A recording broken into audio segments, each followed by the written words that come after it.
Voltamos então para o terceiro e último bloco do nosso programa, Direitos e Deveres, hoje entrevistando o Dr. Carlos Gouveia, que está nos trazendo importantes esclarecimentos a respeito do direito previdenciário. Dr. Carlos, ficou uma dúvida, uma pergunta e uma curiosidade no último bloco em aberto para você dar uma explicação para nós. Sim, é aquilo que a gente estava falando, né, Clóvis? Na verdade, o que aconteceu? Ele deve ter tido outras atividades onde ele ganhou mais ao longo da vida dele, laboral, contributiva, e aí o que acontece?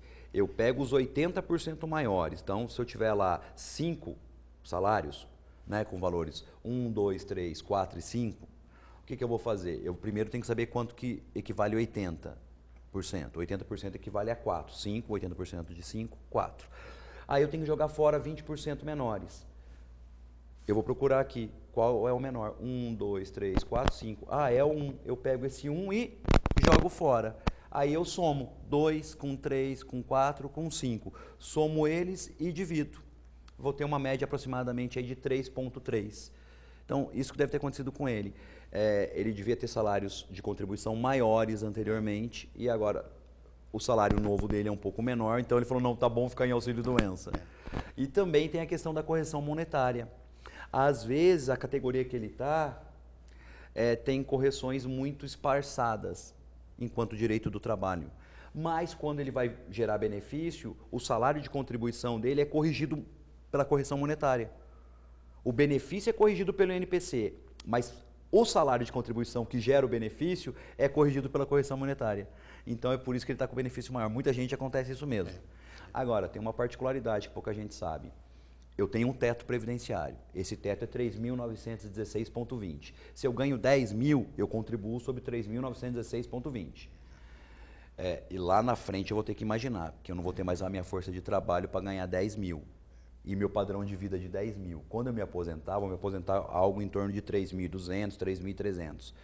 E o que fazer? Então, talvez a nossa Previdência pudesse melhorar dessa forma. Olha, a pessoa que pode pagar mais, pague mais para sair com um benefício maior. E não empurrar a gente para a Previdência Complementar, que é isso que a gente está fazendo hoje. Na verdade, até um estímulo dos bancos, né, que termina sendo uma forma de captação, né, de clientela pela Previdência Complementar. Nosso tempo é muito curto, mas se você fosse imaginar que, na verdade, né, quando o Brasil foi pedir aquele dinheiro emprestado para a criação do Plano Real, lá em 1994, e ele não conseguiu arrumar fundos no FMI, quem emprestou para ele foi o Banco Mundial. Uma das exigências do Banco Mundial era abrir o mercado na parte da Previdência Complementar, porque é o melhor negócio do mundo. Realmente. Seguro. Segurança total para o banco. Doutor Carlos, e se o segurado deixar de contribuir em razão da incapacidade para o trabalho, ele perde a qualidade de segurado? Então, em regra, não, Vilsomar, em regra não. O que acontece? Se ele deixar de pagar o INSS porque ele está incapaz, eu tive o quê? Eu tive um obstáculo gerado pela infortunística. Qual a infortunística? Ele está incapaz, ele não procurou essa incapacidade. Então, em regra, não. Só que não raro, sabe o que acontece? Pela contagem de prazos, de meses, ele vai perder a qualidade de segurado. Ele vai no INSS, o INSS fala, você perdeu a qualidade de segurado. Muito embora você esteja incapaz, você perdeu a qualidade de segurado, benefício negado. Aí, até ele conseguir provar que, na verdade, quando ele ficou incapaz, ele ainda detinha a qualidade de segurado, já viam, né? E um grande outro problema que nós temos é que os médicos peritos, isso é minha opinião pessoal, os médicos peritos, eles deveriam ser especialistas na área que ele vai examinar, tá? Ele tem que ser especialista na área que ele vai examinar. E não, não, é porque é o médico de confiança do juízo. Agora, se eu estou com um problema no coração, eu vou no cardiologista, eu não vou no pediatra. Claro. Então, eu acho assim, se eu tenho um problema X, eu tenho que colocar o especialista. Não tem como fugir disso. Mas ele é médico do trabalho. A maior parte dos peritos é médico do trabalho. Às vezes, as pessoas esquecem ou não sabem que o médico do trabalho, a especialidade médica do médico do trabalho, é o ambiente do trabalho e não a perícia médica. E a maioria tudo... É mais uma perícia ambiental do que exatamente, Clóvis. O médico do trabalho faz perícia ambiental, exatamente isso. E até mesmo na elaboração desses laudos, né, técnicos e até para provar, né, nos casos também de incapacidade temporária. Como que funciona isso, doutor? É através de laudo complementar? Então, na verdade, o advogado tem que ser um bom advogado, especialista nessa área, né? E ele tem que estar com base, ou tem que montar a ação com base numa coisa chamada relatório médico. Todo médico no Brasil é obrigado a dar relatório médico, só que o segurado não sabe disso e o advogado também não. Então, muitas vezes o segurado leva um monte de atestado médico, porque o advogado pediu os atestados médicos. Atestado médico não prova nada. O atestado médico atesta aquele momento. O relatório médico é a história de vida daquele cara em relação àquela patologia. Então, eu tenho que pedir o relatório médico. Detalhe, o relatório médico é gratuito. O parecer médico é pago. O relatório médico é gratuito. Então, o meu médico que me trata, se eu chegar nele e pedir um relatório médico, ele é obrigado a dar. Ah, Carlos, aonde está isso que eu nunca vi? Resolução 1931, Código de Ética Médico. Então, só que os advogados não conhecem. Infelizmente, nós somos muito carentes de conhecimento, né, Clóvis? São documentos médico-legais, né, nós falamos. São documentos médicos legais, mas que são utilizados a maior parte dos médicos não sabe que tem que fornecer e o advogado também não, bem como o Poder Judiciário também desconhece. Então, eu levo esse relatório médico. Outra questão que é importante, sempre pedir o perito especialista. Não foi me dado o perito especialista, impugna, briga, agrava, eu quero o especialista. Porque se eu não tiver um especialista, para o pessoal não jurídico entender, se eu não tiver um especialista, eu não vou ter o melhor serviço. Se eu não tenho o melhor serviço, como é que eu vou conseguir levar a melhor prova? Traduzindo agora para a nossa área jurídica. Se eu não tiver aqui o especialista, se o juiz me negar o especialista, haverá quebra do devido processo legal. Artigo 5º, 54 e 55 da Constituição Federal. Então, em regra, não existe tribunal, né, que não dê essa nulidade. Porque como que eu vou levar o princípio da primazia da realidade, o princípio da verdade real, se a prova que eu preciso me foi impedida? Não dá. Doutor, uma situação que causa muita indignação e causa para o beneficiário,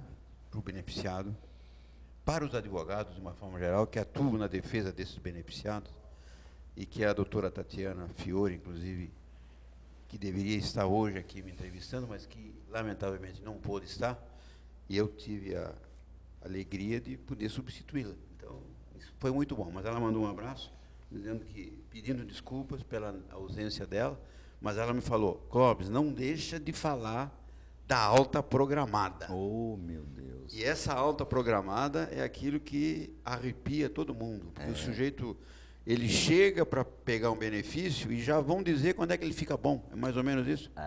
É uma coisa assim, meio a nível, no plano espiritual. Eu costumo brincar que é o bendito levanta-te e anda, né? É um negócio absurdo. Eu lembro que eu estava finalizando meu doutorado fora do Brasil e o trabalho final do doutorado, das matérias, era para apresentar uma situação jurídica que só existisse no nosso país. E eu e um colega meu apresentamos a questão da alta programada. Quando eu apresentei, as pessoas dos outros países, outros juristas, falaram, não, você está brincando, Carlos. Eu falei, não, é sério, está aqui, ó. Ele falou, mas como assim? Então o Brasil está tão evoluído que tem um programa de computador que sabe o dia e a hora que você vai ficar bom? Obviamente que não, mas é isso mesmo, Clóvis. O sistema previdenciário, procedimento COPS, data certa ou alta programada, como ficou conhecido, é um programa de computador que diz o dia e a hora que você vai ficar bom.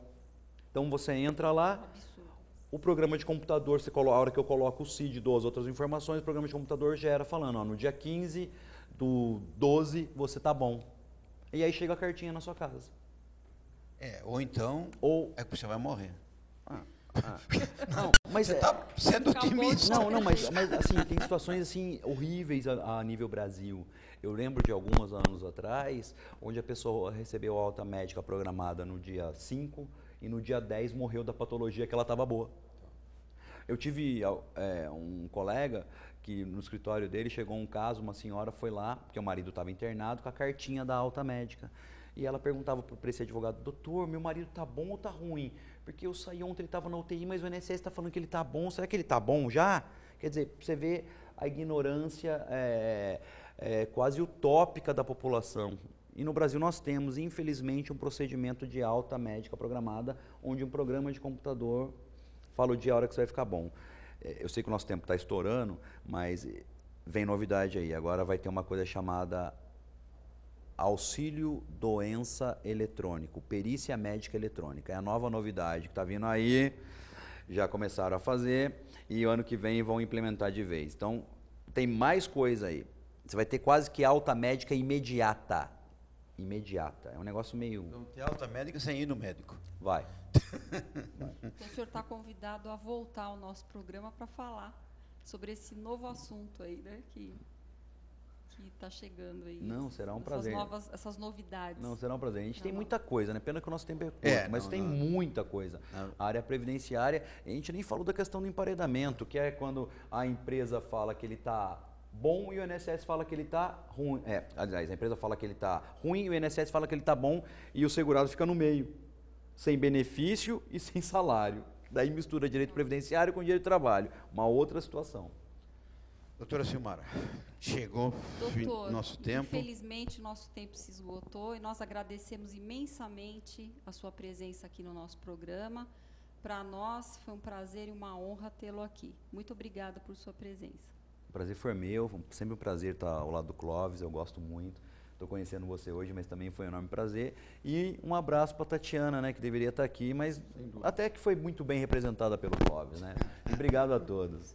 Agradecemos, então, a visita do Dr. Carlos e esperamos tê-lo em outra oportunidade. Obrigado a todos.